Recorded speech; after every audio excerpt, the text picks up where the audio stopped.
வருகிற பிரதமர் தலைமையிலான நிதி ஆயோக் கூட்டத்தில் பங்கெடுத்திருக்க வேண்டிய நான் ஒன்றிய பாஜக அரசோட மாற்றாந்தாய் மனப்பான்மை கொண்ட நிதிநிலை அறிக்கையால் நீதி கேட்டு மக்கள் மன்றமான உங்கள் முன்னாடி பேச வேண்டிய கட்டாயத்துக்கு ஆளாக்கப்பட்டிருக்கேன். தமிழ்நாட்டில் நடைபெறும் உங்களோட திராவிட மாடல் அரசு கடந்த 3 ஆண்டு காலமாக எத்தகைய முற்போக்கு மற்றும் தொலைநோக்கு திட்டங்களை செயல்படுத்திட்டு வருதுன்னு உங்கள் எல்லாருக்குமே நல்லா தெரியும். நம்ம அரசோட திட்டங்களின் பயன்கள் ஒவ்வொரு குடும்பத்துக்கும் ஒவ்வொரு குடிமகனுக்கும் நேரடியாக கிடைக்குது. அதனால தான் திமுகவுக்கு வெற்றி மேலே வெற்றி குவியுது. நாள்தோறும் திட்டங்கள், மக்கள் மனந்தோறும் மகிழ்ச்சி, இதுதான் நம்ம அரசோட எண்ணம். இப்படிப்பட்ட நம்மோட எண்ணங்களுக்கு இடையூறு ஏற்படுத்துகிற செயல்களை ஒன்றிய அரசு தொடர்ந்து செஞ்சுக்கிட்டு வருது. ஒரு அரசு எப்படி செயல்படணும் என்பதற்கான இலக்கணத்தை நான் அடிக்கடி சொல்லிட்டு வரேன். ஒரு நல்ல அரசுன்றது வாக்களித்த மக்களுக்கு மட்டும் இல்லை, வாக்களிக்க மறந்த மக்களுக்கும் சேர்ந்து பாடுபடணும். இப்படி தான் தமிழ்நாடு அரசு பணியாற்றிட்டு இருக்கு. ஏன் மோடி தலைமையிலான பாஜக அரசு வர்றதுக்கு முன்னாடி இருந்த எல்லா ஒன்றிய அரசுகளும் கூட அப்படித்தான் இருந்தது. ஆனால் இந்த பெருந்தன்மை ஒன்றிய பாஜக அரசுகிட்ட இல்லை. இவங்க மட்டும்தான் அரசியல் நோக்கத்தோடு அரசு நடத்துகிறாங்க. அதுக்கு அடையாளம்தான் கடந்த 23ஆம் தேதி தாக்கல் செய்யப்பட்ட பட்ஜெட். நடந்து முடிஞ்ச நாடாளுமன்ற தேர்தலில் மக்களுக்கு எதிராக நடந்து கொண்ட பாஜகவை பல்வேறு மாநில மக்களும் புறக்கணித்தாங்க. அப்படி புறக்கணித்த மாநிலங்களில் அந்த மாநில மக்களை பழிவாங்கிற பட்ஜெட்டாக தான் ஒன்றிய நிதியமைச்சர் தாக்கல் செஞ்சிருக்க பட்ஜெட் அமைஞ்சிருக்கு. ஒட்டுமொத்த இந்திய மக்களுக்காகவும் உருவாக்க வேண்டிய பட்ஜெட்டை இந்தியா கூட்டணிக்கு வாக்களித்த மக்களை பழிவாங்க உருவாக்கியிருக்கார். இது இந்திய அரசியலமைப்பு சட்டத்தின்பால் அவர் ஏற்றுக்கொண்ட பதவி பிரமாணத்துக்கு முரணானது. ஒன்றிய பாஜக அரசானது தொடர்ச்சியாக தமிழ்நாட்டை புறக்கணிச்சுக்கிட்டே வருது. தமிழ்நாட்டுக்குன்னு அவங்க அறிவித்த ஒரே ஒரு சிறப்பு திட்டம்னா அது மதுரை எய்ம்ஸ் மருத்துவமனை தான். ஆனால் அதுவும் 10 ஆண்டுகளாகியும் என்ன நிலைமையில் இருக்குன்னு உங்களுக்கு நல்லா தெரியும். தமிழ்நாட்டுக்குன்னு எந்த சிறப்பு திட்டத்தையும் கொடுக்காம தமிழ்நாட்டு மக்கள் பாஜகவுக்கு வாக்களிக்கணும்னு எப்படித்தான் எதிர்பார்க்குறாங்களோ தெரியல. 3வது முறையாக பாஜக ஆட்சி அமைச்சிருக்கு. ஆனால் இந்திய மக்கள் அந்த கட்சிக்கு பெரும்பான்மை அளிக்கல. ஒரு சில மாநில கட்சிகளோட சப்போர்ட் இல்லைன்னா பாஜகவால் ஆட்சி அமைச்சிருக்க முடியவே முடியாது. இப்படிப்பட்ட நிலையில தங்களோட சறுக்களுக்கு என்ன காரணம்னு உணர்ந்து பாஜக திருந்தி இருக்கணும்னு நினைச்சேன். ஆனா ஏமாற்றம் தான் மிஞ்சி இருக்கு. பட்ஜெட்டுக்கு 2 நாளைக்கு முன்னாடி கூட நம்மளோட தமிழ்நாட்டு தேவைகள் என்னன்னு சோசியல் மீடியா மூலமாகவே ஒன்றிய ஆட்சியாளர்களுக்கு தெரியப்படுத்தினேன். ஆனா அதிலிருந்து ஒன்று கூட நிதியமைச்சர் அறிவிக்கல. அவ்வளவு ஏன் தமிழ்நாடு என்ற சொல்லே பட்ஜெட்டில் இல்லை. இவ்வளவு ஆண்டுகளா சும்மா ஒப்புக்காவது ஒரு திருக்குறளை சொல்லி பட்ஜெட்டை வாசிப்பாங்க. இந்த முறை திருவள்ளுவரும் கசந்து போயிட்டார் போல. இப்படிப்பட்ட பட்ஜெட்டில் திருக்குறள் இடம்பெறாதது ஒரு வகையில் நிம்மதி தான். இந்த பட்ஜெட்டில் நாம் ரொம்ப எதிர்பார்த்தது சென்னை மெட்ரோ ரயில் 2ஆம் கட்ட பணிகளுக்கான ஒன்றிய அரசோட நிதி.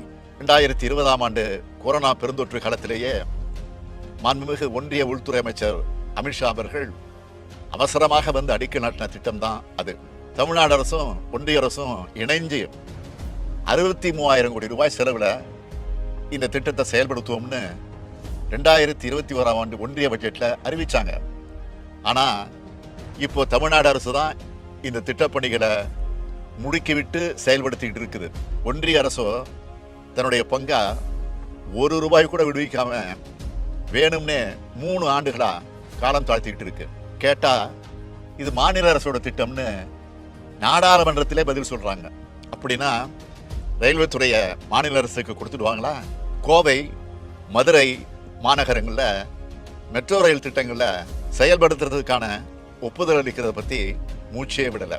ஆனால் கடந்த 3 ஆண்டுகளில் இதே ஒன்றிய அரசு நம்ம நகரங்களை விட பல சின்ன நகரங்களுக்கான மெட்ரோ ரயில் திட்டங்களுக்கு ஒப்புதல் அளித்து நிதி உதவியும் வாரி வழங்கியிருக்கு. இது எந்த விதத்தில் நியாயம்? கடந்த ஆண்டு 2 முறை புயல்கள் தாக்கி கடும் இயற்கை பேரிடர்களை தமிழ்நாடு சந்திச்சுது. இதுக்கு நிவாரணமா 37,000 கோடி ரூபாய் கேட்டோம். ஆனா ஆண்டுதோறும் வழக்கமா வழங்கப்பட வேண்டிய 276 கோடி ரூபாய் நிதியை அளிச்சுட்டு ஏமாத்திட்டாங்க. சரி, இந்த பட்ஜெட்லயாவது வெள்ள நிவாரண அறிவிப்பு வெளியாகும்னு காத்திருந்தோம்.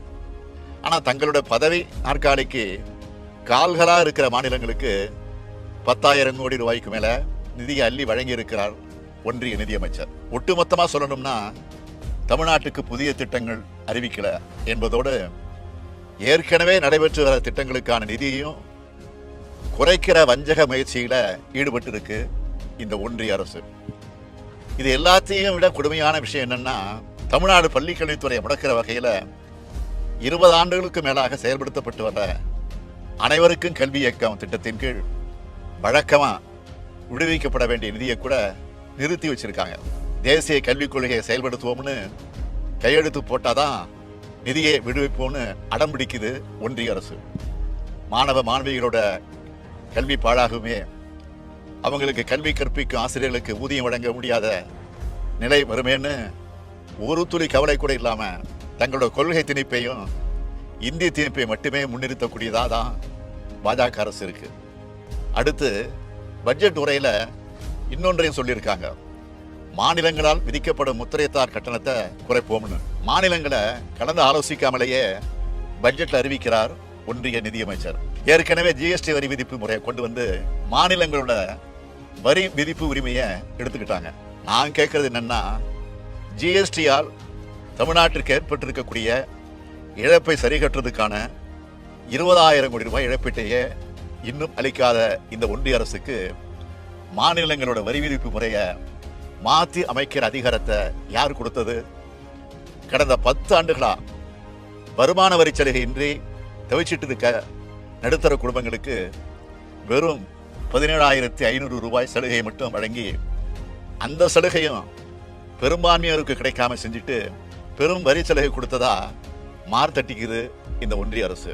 இது தமிழ்நாட்டை பழிவாங்குகிற பட்ஜெட் மட்டுமல்ல, ஒட்டுமொத்த இந்திய நாட்டு மக்களையே பழிவாங்குகிற பட்ஜெட். சுயநலத்துக்காக நாற்காலியை காப்பாத்திக்க போட்டுக்கொண்ட பட்ஜெட் இது.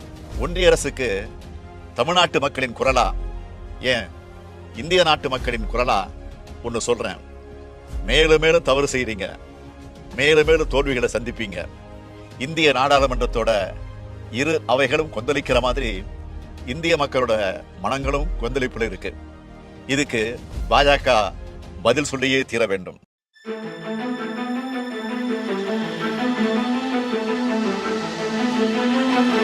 Thank you.